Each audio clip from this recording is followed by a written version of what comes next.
कापूस सोयाबीन अनुदान 2023 साठी ई-के.वाय.सी करणे सुरू आहे. पण मात्र ई-के.वाय.सी करताना मित्रांनो खूप अनेक प्रकारच्या अडचणी येत आहेत. साईट सुरळीत चालत नाही, खूप प्रकारच्या अडचणी आहे. आता नेमकी कोणती अडचण आहे आणि अडचणीचा आपल्याला कसा सोल्युशन काढता येईल हे आपण या व्हिडिओमध्ये बघणार आहे मित्रांनो.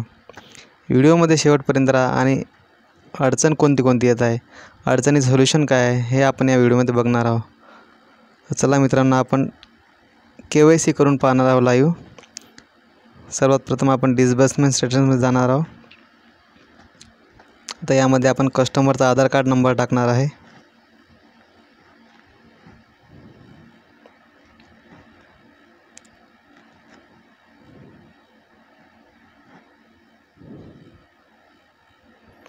आता आपण कॅप्चा टाकणार आहे.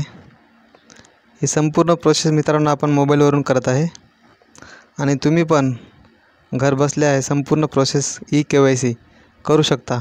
मात्र अट एक आहे, तुमच्या आधार कार्डला मोबाईल नंबर लिंक असणे अनिवार्य आहे आणि तुमच्या आधार नंबरला मोबाईल नंबर लिंक नसेल तर तुम्ही जवळच्या CSC सेंटरवर जाऊन ई-के.वाय.सी करू शकता.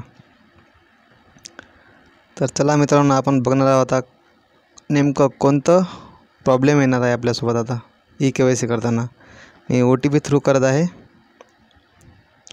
बघा मित्रांनो, Aadhaar number does not exist in system, ही अडचण येत आहे मित्रांनो ई-के.वाय.सी करताना. तर ही नेमकी कोणती अडचण आहे आणि याचं सोल्युशन काय आहे मित्रांनो? ही नेमकी अडचण अपडेटमुळे चालू आहे, कारण की साईटमध्ये अपडेट चालू आहे मित्रांनो आणि ही लवकरच अडचण सुरळीत चालणार आहे साईट आणि अडचण लवकरच समाप्त होणार आहे आणि आपण सुरळीतपणे ई-के.वाय.सी करू शकणार आहे. मित्रांनो, व्हिडिओ आवडला असेल तर व्हिडिओला लाईक करा आणि चॅनलला सबस्क्राईब करा. धन्यवाद.